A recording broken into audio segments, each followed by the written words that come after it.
약을 하나도 먹지 않고 참고 있어요. 이렇게 이 코로나 따위 이게 뭔데? 안녕하세요. 소아청소년과 전문의 예혜리안입니다. 지금 비가 많이 내리고 있어서 빗소리가 BGM으로 들릴 수 있다는 점 양해 부탁드릴게요. 제가 근무하고 있는 병원이 오랫동안 코로나 전담병원이었는데요. 코로나 확진 산모님들을 많이 만날 기회가 있었어요. 그때마다 코로나 확진되면 모유 수유를 계속해도 되는지, 그리고 모유 수유를 하면 어떤 점을 주의해야 되는지 정보가 없어서 답답해 하시는 분들이 많이 계셔가지고 제가 영상을 한번 만들어 봤습니다. 제가 하루는 출근을 했는데 유방 통증이 너무 심해서 밤에 잠을 한숨도 못 주무셨다는 사모님이 계셔가지고 제가 급히 통화를 했거든요. 근데 그 산모님께서는 당연히 코로나에 확진이 됐으니까 이제 모유를 말리는 약을 급하게 처방을 받아서 지금 먹고 있다. 너무 저몸살이 심해서 밤에 한숨도 못 주무셨다. 너무 힘들다. 어떻게 해야 되냐. 막 울먹이시면서 이야기를 하셔서 제가 아니 이렇게 잘 나오는 아이도 좋아하고 아이도 잘 먹고 이렇게 잘 나오는 모유를 왜 말리려고 하시냐. 너무 아깝지 않냐. 이 코로나 따위 이게 뭔데 소중한 모유를 말리려고 하시냐 라고 제가 울분을 토했어요. 제가 뜯어 말렸어요.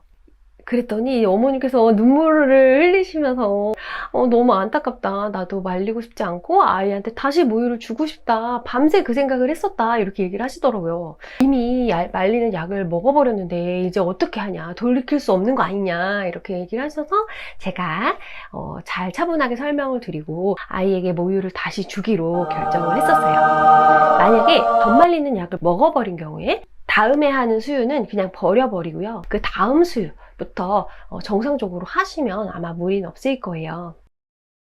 주변 분들이 계속 말씀을 하시잖아요. 이렇게 모유 수유 계속하면 아이한테 옮긴다. 의사 선생님께서 조차도 그냥 이번 기회에 모유를 끊는 게 어떻겠냐고 권유를 하신다고 해요. 막연한 불안감에 주변 분들이 그렇게 말씀을 하신다는 생각이 들거든요.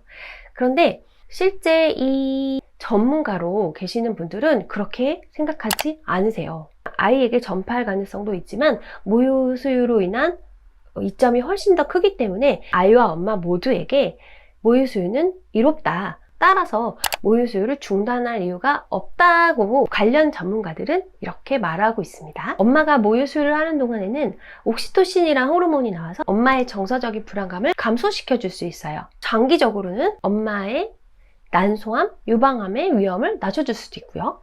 네, 아이의 경우는 또 너무너무 많지만 바이러스 감염이랑 관련된 이야기만 해드려 볼게요. 모유 안에 있는 락토페린이란 물질이 코로나 바이러스의 활성화를 억제시킨다는 그런 실험 결과가 있었어요.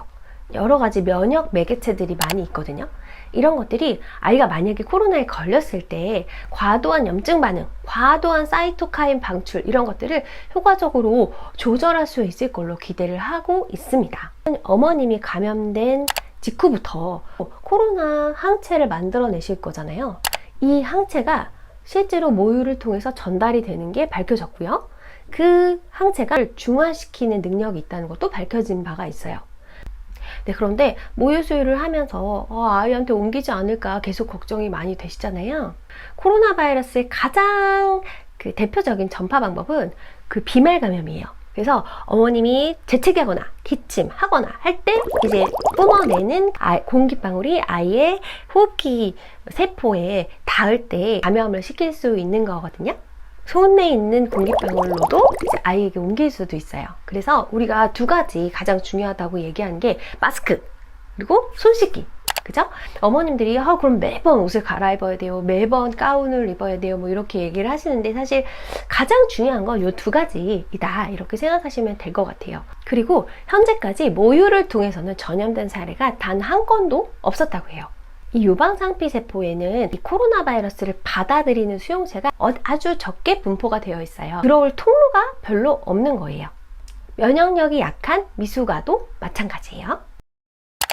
아이한테 해로울까봐 지금 약을 하나도 먹지 않고 계속 참고 있어요. 이렇게 얘기를 하시거든요. 그런데 충격적인 거는 우리들이 처방받는 이 감기약들이 대부분 안전한 약들이에요. 네, 그래서 어머님들이 드셔도 거의 무방하지만 특별하게 이제 모유 수유 중이라고 말씀을 하시면 처방해 주시는 선생님께서 몇 가지는 골라내 주실 거예요. 만약에 아이가 졸려하거나 터져 보이는 모습이 보이면 콧물약만 빼서 드시면 됩니다. 약국에서 파는 종합감기약은 그 안에 뭐가 들어있는지 어머님이 또 다 확인하셔야 되고, 안에 우유양을 좀 줄어들게 할 수 있는 약이 성분이 들어있을 수 있거든요. 병원에서 하나씩 단일 약품으로 처방받아서 드시는 거를 추천드려요. 대부분의 약들, 뭐 타이레놀, 브루펜 같은 진통제, 그리고 마약성 기침약 빼고 거의 대부분의 기침 가래약은 다 가능하고요. 또 항생제도 아목시실린, 세팔로스포린 계열, 뭐 여러 가지 우리가 흔히 먹는 이런 항생제들은 거의 다 괜찮아요. 안전한 약으로만 처방해 주시니까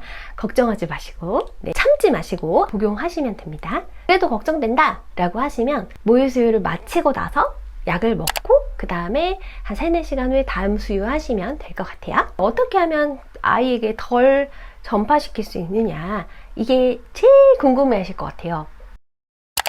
손, 마스크, 이 두 가지를 염두에 해서 아이를 케어하시면 될 것 같아요. 손을 씻을 때는 20초 이상 물이랑 비누를 사용해서 깨끗하게 씻으시고요. 이게 불가능할 때는 알코올젤로 사용하시면 되고요. 만약에 유축을 하신다라고 하면은 사용 전후에 잘 세척을 해주시고, 수유 전에 비누와 물로 유방도 씻어주고요.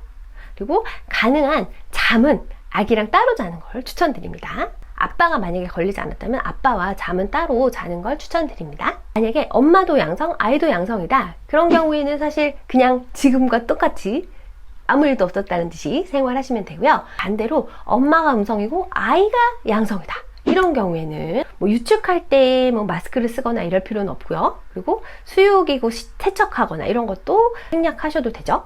하지만 엄마를 보호하기 위한 나머지 격리 조치는 꼭 엄마를 위해서 하시는 게 좋겠습니다. 가장 중요한 얘기가 될 것 같아요. 엄마가 힘들거나 치료에 집중해야 되는 시기라면은 모유 수유를 중단하고 분리하는 게 맞습니다.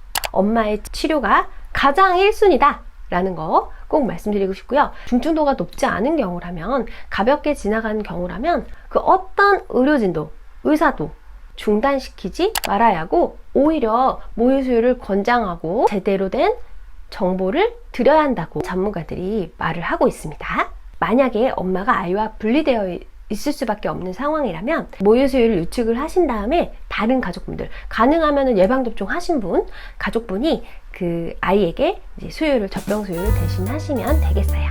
진료실에서 듣지 못한 신박한 건강 이야기 다음에도 이어가겠습니다. 감사합니다.